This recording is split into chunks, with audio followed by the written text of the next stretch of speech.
Untuk mengajar sih belum pernah ya Kak. Sebenarnya ini yang pertama kali nih. Tapi terus terang saya tidak bilang ini mengajar. Saya hanya berbagi. Karena saya juga merasa bahwa saya belum terlalu expert, belum terlalu mahir, belum terlalu jago lah. Masih banyak teknik yang saya harus pelajari lagi.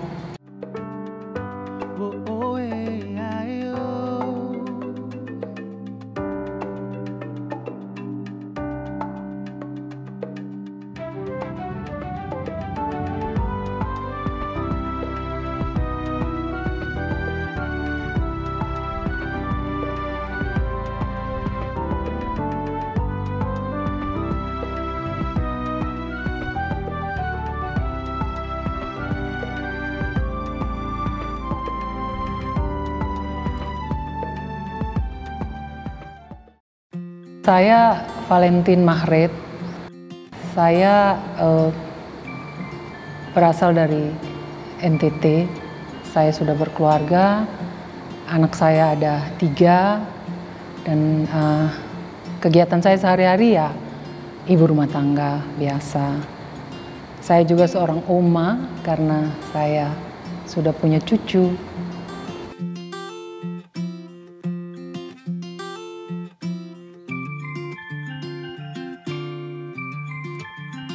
Sejak kecil itu saya senang bunga sebenarnya. Awalnya dari senang bunga. Keluarga saya, oma saya dan mami saya itu senang piara bunga. Tanaman-tanaman.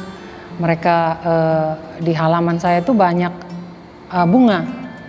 Sejak itu saya suka ambil beberapa tangkai, taruh hias-hias di di meja makan gitu.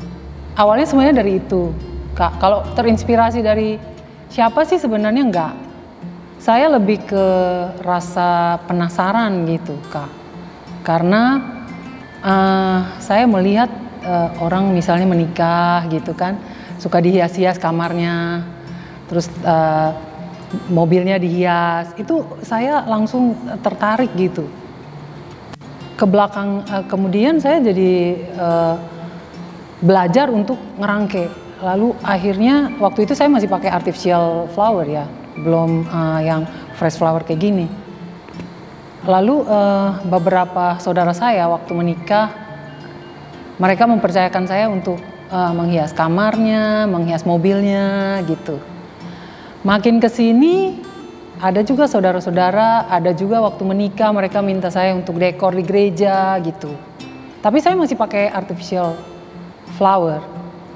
Lalu pernah sekali waktu ada saudara yang menikah, dia pakai fresh flower. Saya penasaran, jadi sebenarnya ini dari rasa penasaran sebenarnya. Saya ambil bunganya, saya kotak-katik, saya lihat, saya bongkar. Oh caranya seperti ini. Dan setiap kali kalau saya lewat dari tempat jual bunga, saya selalu nanya-nanya tuh. Kadang-kadang sama saudara saya dibilang wartawan. Karena saya suka nanya-nanya, ini gimana, ini tahannya berapa lama, ini dari mana, harganya berapa gitu.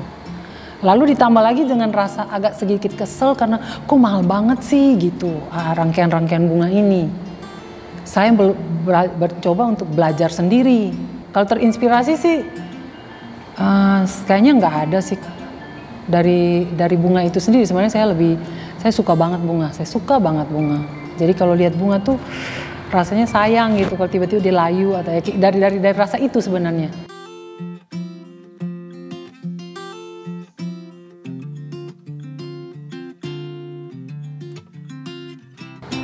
Selama masa pandemi ini saya merasa bahwa saya kok jadi super sibuk. Mungkin ada orang yang bilang, aduh gue di rumah aja nggak bisa ngapa-ngapain.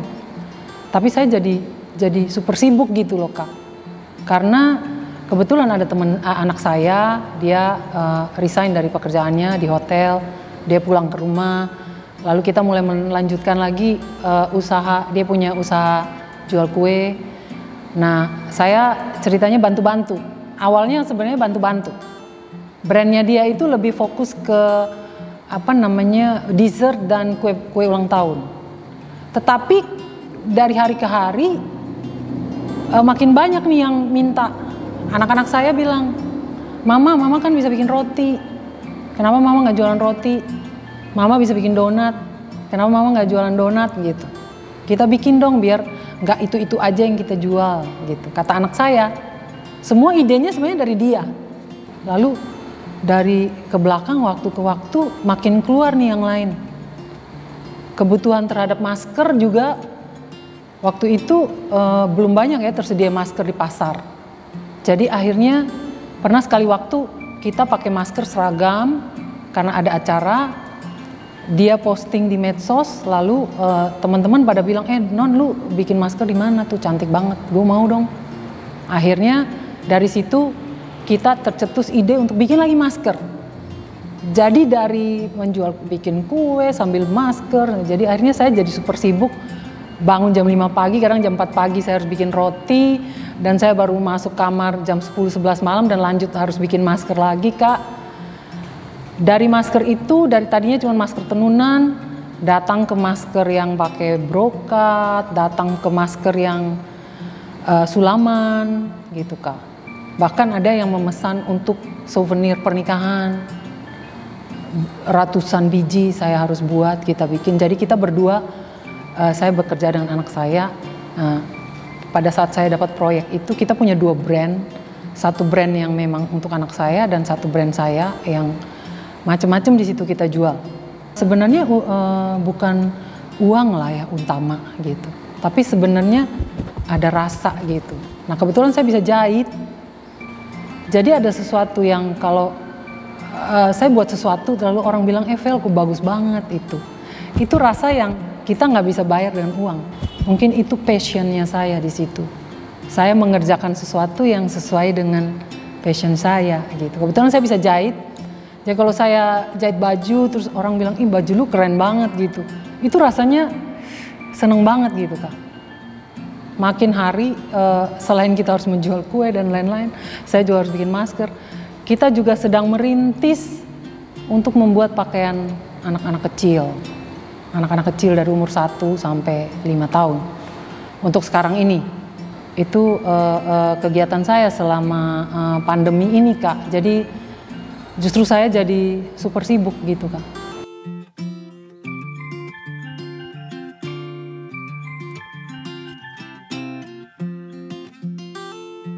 Sebenarnya seperti yang saya bilang tadi itu, Kak, saya dari kecil memang saya udah mencoba untuk dari kecil sebenarnya. Dari yang cuman sederhana, lalu sekarang mungkin agak sedikit bagus gitu ya, udah mulai tahu teknik-tekniknya. Ya sampai sekarang, Kak. Manfaatnya saya rasa banyak sekali, Kak, karena setiap kali kalau ada yang mesen mau ke rumah sakit atau apa gitu, atau ada anak saya mau nyewakan mobilnya, saya yang ngehias mobilnya gitu. Kita bisa menekan biaya yang banyak sekali gitu, Kak. Kebetulan memang anak saya juga kadang-kadang dia nyewakan mobilnya, mobil tua, dan dia bilang udah mama aja deh yang dekor deh gitu, karena dia bilang lebih murah. Kira-kira demikian, Kak. Itu manfaatnya buat kita. Selain rasa itu tadi, saya bisa menghias sesuatu dan saya jadi happy gitu loh.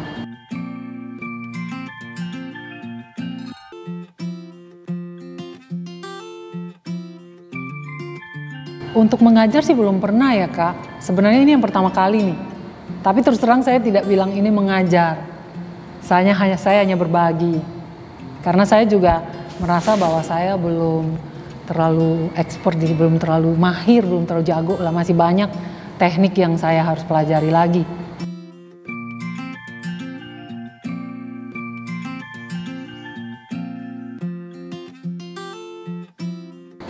Pengalaman menarik itu setiap hari saya rasa ada, Kak.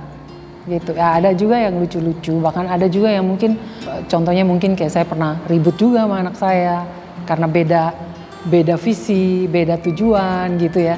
Ada juga kayak gitu. Tetapi intinya yang saya dapat yang paling menarik buat saya selama ini adalah saya belajar. Saya belajar. Itu yang menurut saya paling menarik.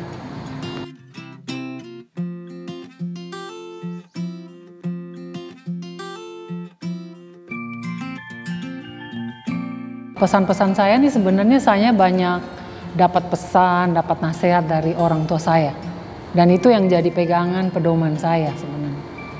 Yang pertama itu mami saya selalu berpesan bahwa kita harus selalu belajar.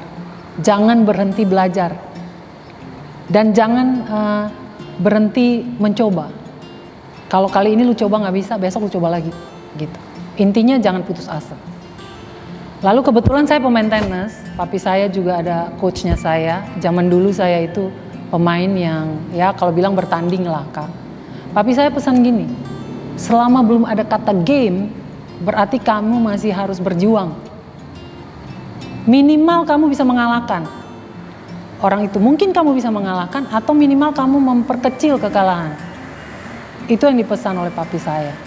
Jadi kalau kita lihat pesan dari Rasul Paulus, bahwa hidup itu pertandingan.